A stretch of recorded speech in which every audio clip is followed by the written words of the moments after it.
చాలా కాలం తర్వాత ఒక గొప్ప వార్త. ఆధ్యాత్మిక యాత్రికులకి, అడ్వెంచర్ ప్రేమికులకు సంతోషకరమైన అప్డేట్ వచ్చేసింది.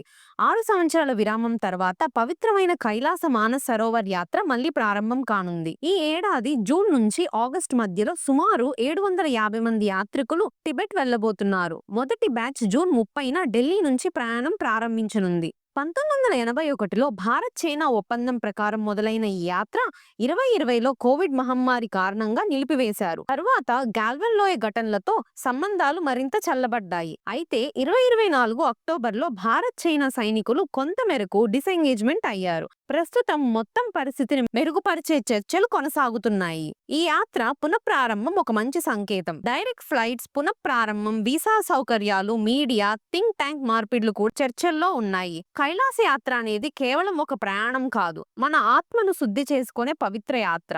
6 సంవత్సరాల నిరీక్షణ తర్వాత మళ్ళీ ఆ ఆధ్యాత్మిక మార్గం తెరుచుకుంది. మన విశ్వాసానికి, ఆశకు, ప్రేమకు కొత్త ప్రయాణం మొదలైంది. ఇలాంటి మరిన్ని వీడియోస్ కోసం సబ్స్క్రైబ్ చేయండి.